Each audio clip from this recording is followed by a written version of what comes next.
samedi, palais de la Nation bloqué. Président de la République de OIA bloqué. Opération Kanga conseiller Kuba. Kanga conseiller chef de l'État Kuba. Parce que tout le monde a une carte beaucoup de fragiliser premièrement le chef de l'État. Deuxièmement, fragiliser parti où on va dire IDPS.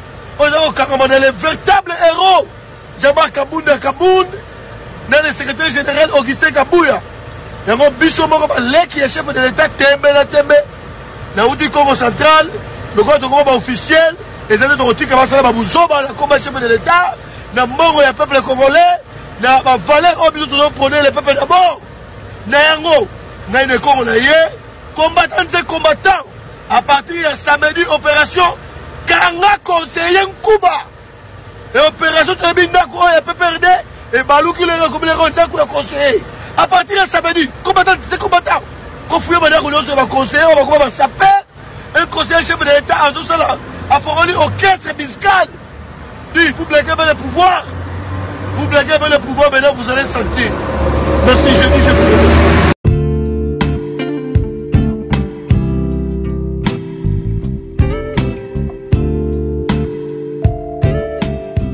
Très chers internautes, amis de la chaîne Cœur d'Ilmer TV officielle, vous qui nous suivez partout dans le monde à travers cette chaîne qui est la vôtre, je vous dis bonjour ou bonsoir, cela va dépendre de l'heure à laquelle Bourlanda émission la Bino rien qui est la vérité. Cette émission qui est présentée par moi, qui est votre humble serviteur, Babo Matutu, Highlander, autrement appelé bien Papa Likelemba. Je vous dis encore une fois mes meilleurs voeux, le vœu de santé, prospérité et longévité pour cette année 2020. Mbola Yasika, Makamunyo Sezayamala, Munzambe Wana Oyo, a sali en sorte que Bisson a eu notre Bakuta. Nakati Mbola Yasika, année 2022, Nzambe Wana Aïba Opa Mbola Bisson, Nzambe Wana Opa Bisson santé, PM Opa Bisson, Mibou Mele Kati, Namokili Oyo. Encore une fois, nous voici devant chez vous, devant vos petits écrans, vous tournez de Rosala, comme nous vous l'avons annoncé, que nous sommes de retour, aussi aux gens qui déjà, de Rosala, pour ne pas traiter, Basigé, Netobaki.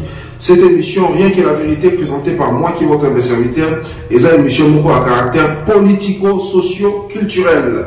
Donc, une émission à caractère ou encore tranche à caractère politico-socio-culturel. Nous allons essayer de réfléchir ou encore d'analyser, sinon, partager. Donc, partager avec vous, question d'avoir un peu d'éclaircissement ou sinon d'aller chercher des éclaircissements par la bino parce que je pense qu'il est aux à tous ces complétants et pour nous en rapport nous voici encore une fois devant vous. Cette fois-ci vous posez la question image juste après. Merci beaucoup. Samedi, palais de la Nation bloqué. Président de la République de OIA bloqué. Opération Kanga conseiller Kuba. Kanga conseiller chef de l'État Kuba. Parce que tout le monde a une carte beaucoup de fragiliser premièrement le chef de l'État. Deuxièmement, fragiliser parti où on va dire IDPS. On a les véritables héros. Jabbar Kabounda Kabound, dans le secrétaire général Augustin Kabouya. Il y a un biso qui est chef de l'État Tembe. Dans le Congo central, le Congo officiel, les années de retour qui avancent là, comme chef de l'État, dans le monde, il y a le peuple congolais, dans la valeur, on doit prendre le peuple d'abord. Nayango, dans le Congo, combattants, à partir de samedi, opération Kanga conseiller Kuba. Et opération Tabindako et PPRD, et Balou qui les recommande d'Ako conseiller. À partir de samedi, combattants, c'est combattants. Quand vous voyez qu'on va conseiller, on va saper un conseiller chef de l'État en tout cela. À Foroli, orchestre biscade. Dit, vous blaguez avec le pouvoir. Vous blaguez avec le pouvoir, maintenant vous allez sentir. Merci, je vous remercie. Et voilà, nous sommes de retour. Je pense que vous avez vu l'image. Cette image dont moi je dirais que moi ça m'a attristé. Non seulement que ça m'a attristé, mais en même temps, c'est un peu sentiment et révolte.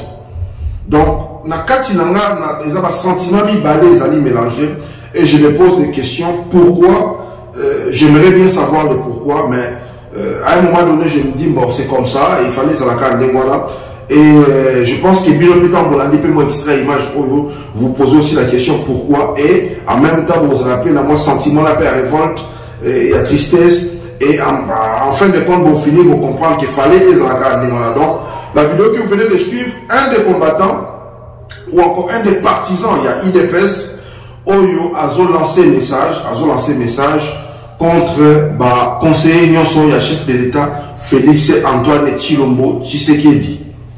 Mais il y a tristesse, il y a encore un sentiment de révolte dans la vidéo.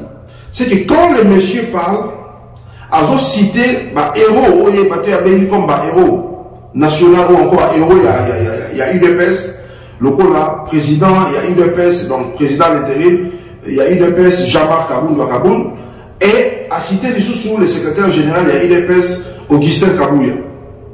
Mais dans ma propos, on est qu'on a vu sur un mobile à tenir, s'il faut qu'on ait dans la logique, parce que, binomoko lobby, que le peuple d'abord, non seulement le peuple d'abord, tous appellent à l'état de droit.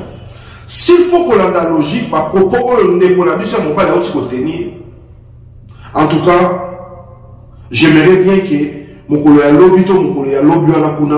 que ce monsieur-là soit interprété par la interpellé plutôt pas interprété, interpellé par la justice congolaise et pour interpeller de la même façon, justice congolaise est interpellée qui Moïmoulunda, de la même façon, justice congolaise est interpellée qui Barnabé, de la même façon que justice congolaise est interpellée qui Ndekolabiso Jacques Ndala. Pour ne citer que cela. Parce que ma propos Ndekolabiso à tenir, je ne sais pas, au moins que tous à la base de comprendre ma camoté, mais Tokobe Nango PKKP, condamnation ou encore s'il faut que Kolukelango et Sika, et Zaka Nene Moko, Nako Jacquina, la Sénégal, la population, qui est ce qui est si vite pour Malabalaba.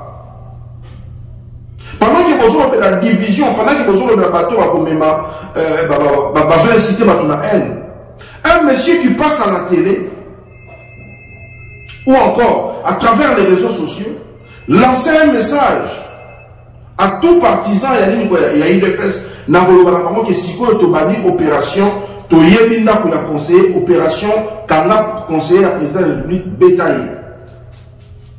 Dans quel pays aussi tu se retrouves dans la Cameroun? La majorité des conseillers à Félix Tshisekedi de Tshilombo, Bazali va partisan à UDPS. Voilà pourquoi tu retournes dans mon tour Sikoyo. Qu'est-ce qui se passe au sein de l'UDPS? Qu'est-ce qui se passe au sein de l'UDPS? Est-ce qu'il faut que nous repère ça? Martin Fayou a raison. Est-ce qu'il faut que nous repère ça? Oyo, l'UDPS et joie pouvoir dans le Yingé sans pour autant se préparer. Tu peux savoir raison? Tozalaki Awana Kabila pendant 18 ans. Je ne veux pas laver Kabila. Kabila, il a ses défauts, il a mal géré la République démocratique du Congo, je ne vais pas le laver, mais en aucun jour, tout le monde a parti où ils ont soutenu Joseph Kabila, en aucun jour, tout le monde a partisan et a PPRD.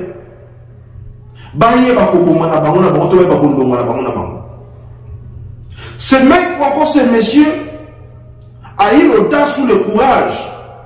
Il y a qu'on peut partager que vous filmez à partir de l'opération. Tanga, ceux qui conseillent, bêta conseiller. Voilà, je vais conseiller, il y a cabinet, il y a ADGT, il y a conseiller, il y a cabinet, il y a PDG, mais il y a conseiller, il y a président de la République. Peu importe ma bête ou forme à ma bête, bateau, la sala. Bati Kalika Kaba Congolais. Peu importe, il y a ma bête forme à ma bête, bateau, la sala. Bazaka Kabane à Mboka Congo. Et selon Mibeko de la République démocratique du Congo, ils ont mon côté.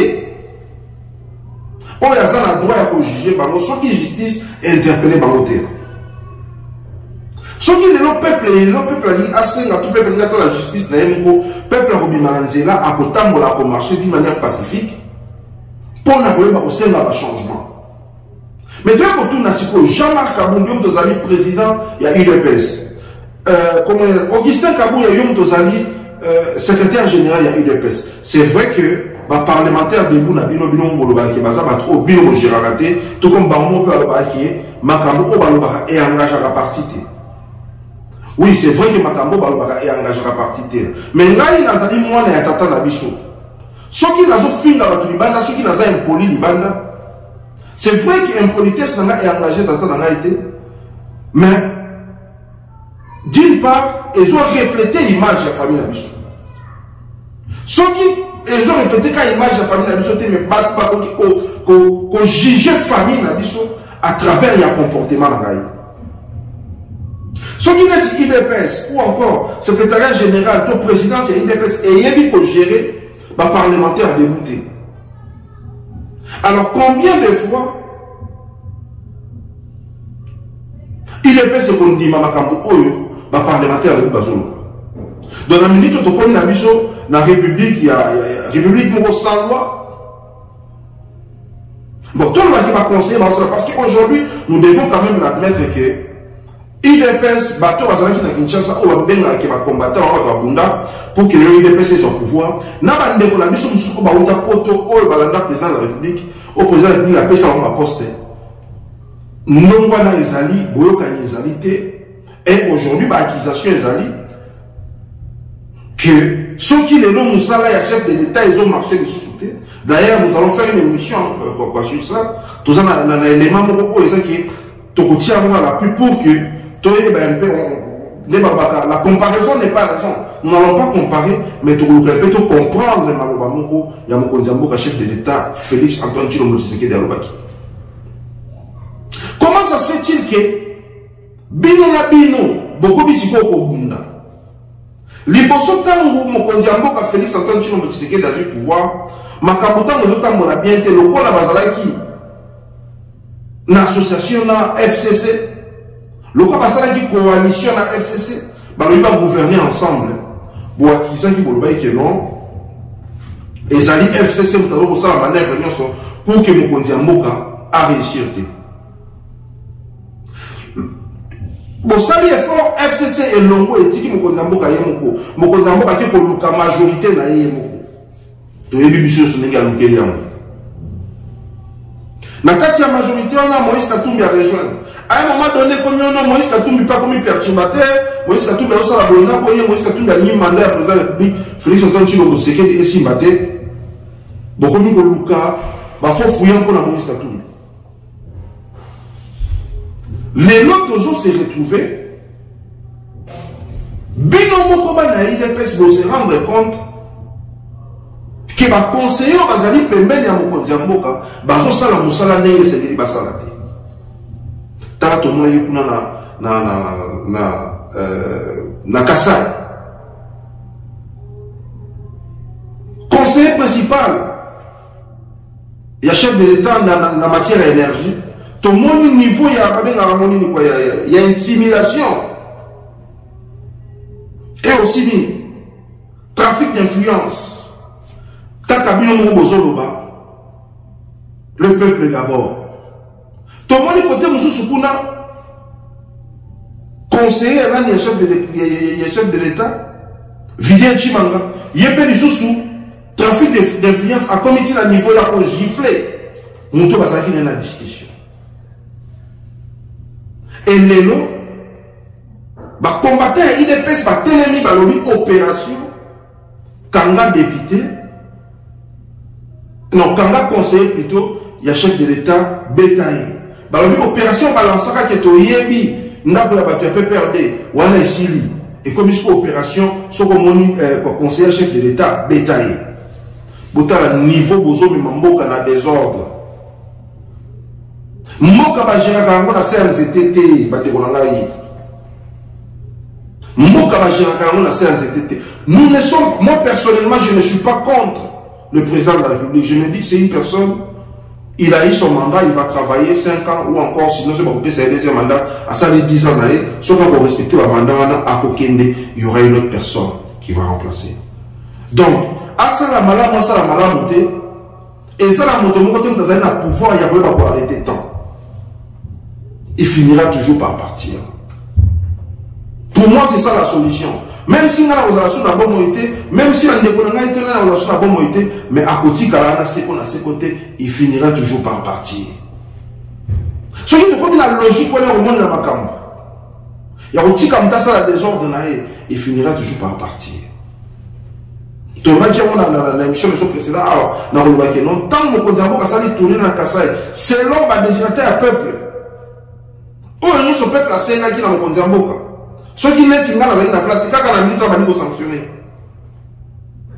Ceux qui n'ont pas dit, il y a une opération, quand on a conseillé chef de l'État, bétaillé.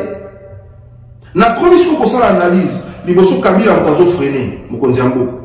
Papa, match, ça les Kabila le monde à pouvoir. Ah, nous les sous Kabila, t'es comme Vital Caméra. Ah, Vital Caméra, ah, non, comme Moïse Katumbi. Donc, les lots, bana ya IDPS, bien mon pour comprendre que, et Zali Batouana, t'es au Bénin Botan. Et ceux qui n'ont pas vu la landa, on a pu se faire sous débat, ou sous. On a pu se faire sous débat, ou sous. Parmi ma caméra projet, tu les genoux. Oyo ngoika sanja telemele a lobi ke mbongo ba bimisa ki pona kotonga ba école wana mbongo ba bidjo ba présenter ezali ebele na musalo esalemi.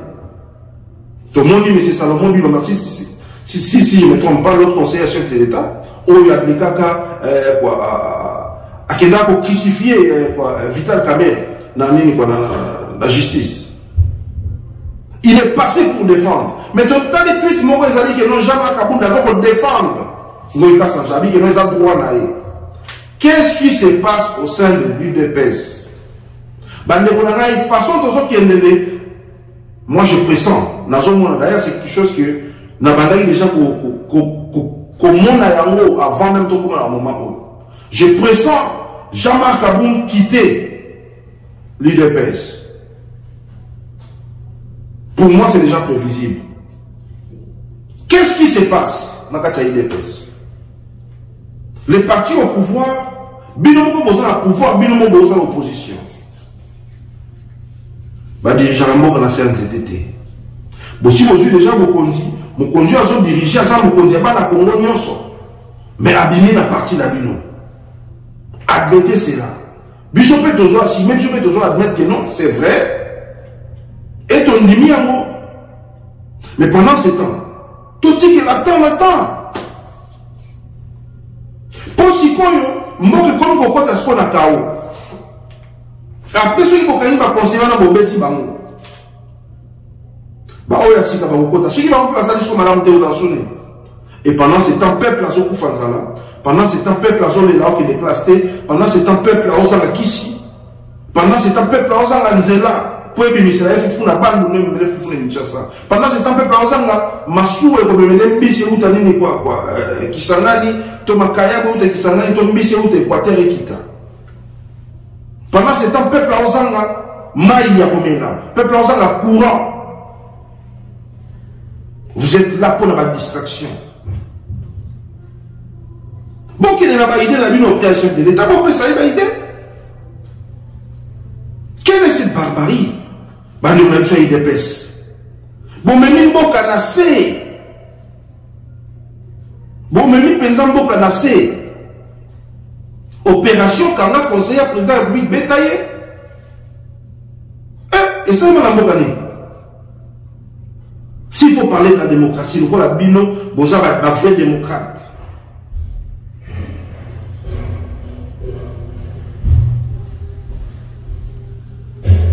Au nom de la démocratie, et Salema Wapi.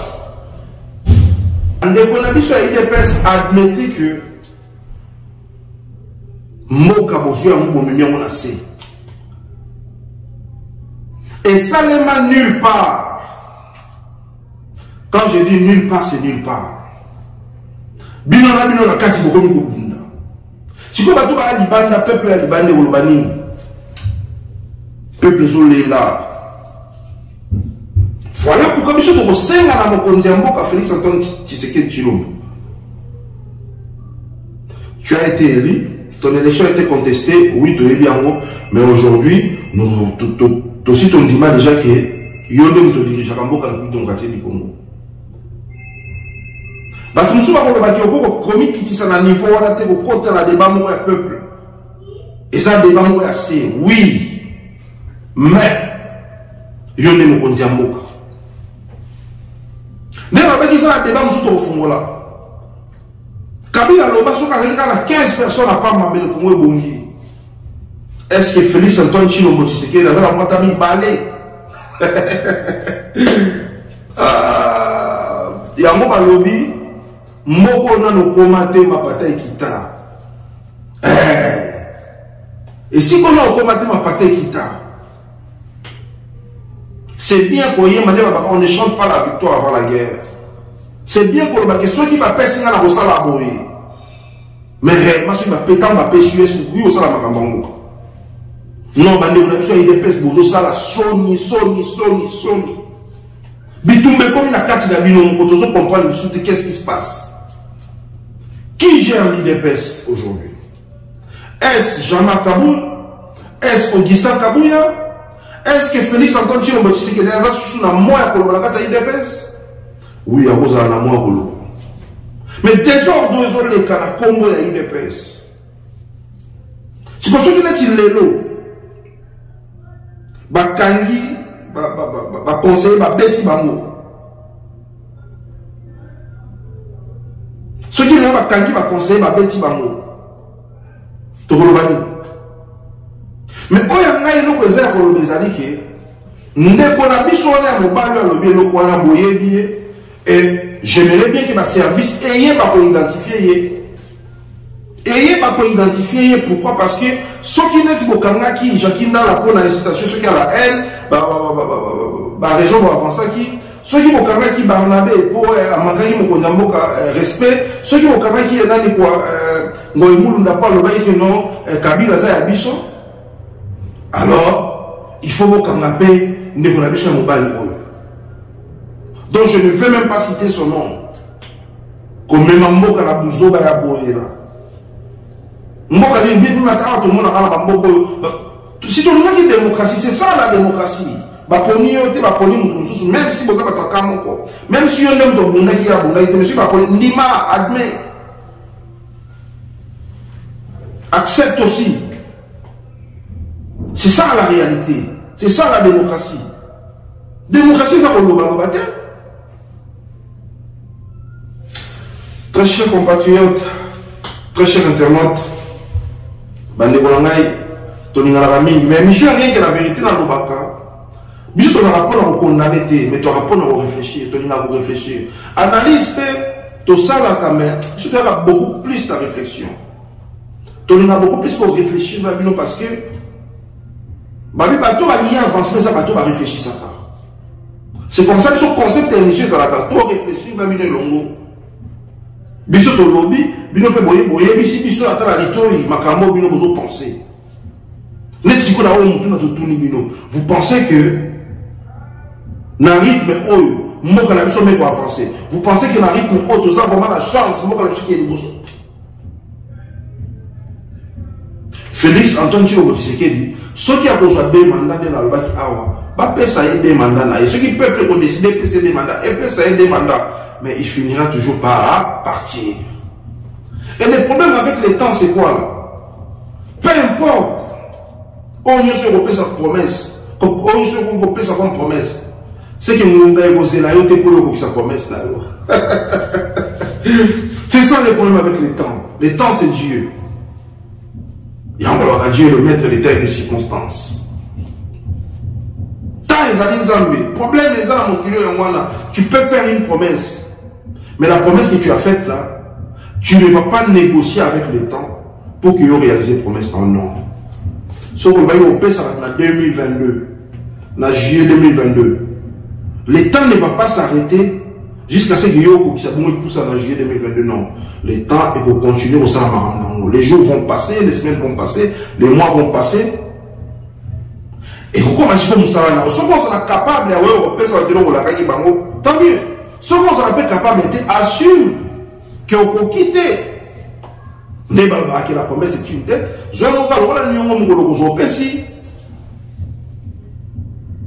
On ne veut pas encore parler du bilan du chef de l'État. Sinon, je te tourne de la bilan, c'est quoi? Tu remets tout dans les tournées. Naïmi Kemisika, vous jugé, vous avez tout, vous avez des oui, c'est ça le problème chez les Congolais. Mais nous dans les alliés. Attends, maréchal Mobutu. Attends, Kabila. Est-ce que tout le monde qui Bangona quand ça peut perdre des babounes et puis tout le monde comme un niveau comme il y a balaba. Qui population va sentir que non, elle gauche, elle droite, par exemple, dans la tête, non. Voilà pourquoi tu vois c'est dans la Félix Antoine Tshilombo Tshisekedi. Ton lobby n'a pas ceux qui peuvent comme un dictateur, comme un caca, ceux qui peuvent yo caca. Mais au moins, autorité on a, et ça. Parce que dans le compétent, on a beaucoup. Dossier M. Zali, au sein de ma pauvre Kamata, la Tilelo. Mpamba Zimpamba. Qui a dit qu'il est. Très cher internaute, c'est la fin qui justifie les moyens. Tu vas aller dans le Longo, tu vas aller sur le rabino, tu vas aller au PCA, tu vas aller dans le Bisso. Ceux qui viennent au sein de la contraire, que au Bisso, numéro affiché au bas de l'écran, juste sur le temps l'écran à la droite, numéro 1, beaucoup comme l'option dans WhatsApp, et tu vas aller répondre à Bino. Pendant ce temps, Bishop tout ça, on a continué pour faire l'information. Autres allons te dire, bosso la bino, te yoko lobela, to mi kako solo la biso la bino. Pour exemple, calabiso. Pour exemple, calabiso, c'est quel biso te bako lobela. Ce qui biso te lobela, yango te mutumso ko lobela yango azate. Nenge pe na loba ki yango na émission précédente que nenge za awa, mutumo te mutako loba ki aza congolais aza congolais plus que congolais mususu. Si vous voyez que les Congolais ont reconnu la case de la Constitution, au gros, le bâtiment que les Congolais ne sont pas reconnus la case de la Constitution, non, ce n'est pas Congolais.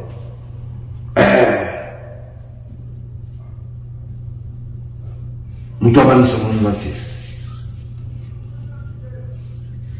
Tout le monde est malade. D'ici là, portez-vous bien. La bande on a vu nous, nous avons pas pour la bino, nous avons pas pour la bino. Atia qui n'y a qu'à se rendre la bino, nous avons pas pour visiter bino. Nous avons pas pour ça qui va nous na biso banguna ya Congo, ba ba mona na miso. Pour te pour la bango baleka. To kutena la prochaine numéro na biso, on se dit bye bye.